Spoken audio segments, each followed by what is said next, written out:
Good afternoon. This is Dyke Hendrickson, and this is the podcast Life Along the Merrimack. We talk about the health and history of the Merrimack River. And sometimes we expand the topic to things that are kind of adjacent to the river or topics that relate to the community. And today we have an artist with us, Megan Chiango, who is an artist, of course. She's going to do a live sculpture, a live presentation, and you'll learn more about it in the next half hour. Megan, thank you very much for joining us. Thanks for having me. So Megan, I wanted to ask you, first of all, to outline basically what your artwork is like, where it's going to be. And I think if you could answer those questions, then in a few minutes, we'll actually cut to some images of what your presentation is going to look like. So can you talk a little about it, Megan? What are you doing here and where will it be? Sure. So the installation, it's a collaborative installation, and it's going to go up as part of the Earth Day event, which will be next Friday between 1 and 5 on the waterfront park in Newburyport. And the installation it's manifested completely of debris that's been collected during the beach cleanups, both in Newburyport and along the Parker River. So all of the materials used in the installation are from those events. And the piece itself it's constructed of images of children in the center, and around it will be a circular ring that the public is invited to weave into. And it's essentially a monument for individual acts of stewardship. Things like, I think as a day-to-day, as people, it's very easy to feel kind of detached. You hear about these crisis situations going on, but it's very easy to feel detached, like we're not actually doing anything to help or move our world in a more positive direction. But in reality, these small decisions we're making every day really do collectively add up and make a difference. That sounds really interesting. One question I have to ask you, because you mentioned you picked up debris and possible parts of lobster traps or fishing gear or whatever. Was there a lot of debris out near the waterfront, both on the river and on Plum Island? There is endless amounts of debris available. Supply for what you're doing. Yes, and it's interesting because I've worked with other mediums in the past, and after moving here, it was really my visits to the beach with my kids and my runs along the beach that inspired me, because I just encountered so many abandoned lobster traps, along with fencing that's discarded, and there's just so much material. And so the whole project was really inspired by trying to use this existing material rather than go back to my studio and buy new material. It just seems like a perpetuating, damaging cycle. Well, Megan, I must say it. In the old days, and we lived in Maine years ago, the lobster traps used to be of wood. So when they would break away, which does happen, they might float around the bottom of the ocean, but it was wood, and they basically decompose after some number of years. But as you say, they are metal now. So yes. I'll just go over this briefly. This is Life Along the Merrimack, 96.3 FM Joppa radio. This is local cable Channel 9 television, and we are archived on YouTube as well. So Megan, your presentation is going to be open to the public next Friday, Earth Day, which is April 22nd. Can you show us a couple images of what it might look like, and can you explain it as you go along? Sure.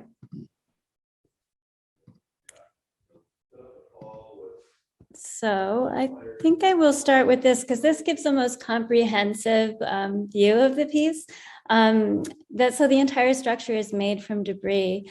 And actually, first, can you see my screen? I can see it beautifully. Okay, great. So this internal structure, these will be some sculptural pieces, and then the circle that is outside, I'm going through a tremendous amount of effort to clean any. You can imagine there's a lot of sharp edges with this material I'm working with, but I'm carefully cleaning this outer ring so it is safe to weave, to invite the public to weave into. I'll be painting it, removing any sharp edges and making it very safe. I'm also going to be washing a lot of the cord that we retrieved and unwinding it so that it can be woven into the piece.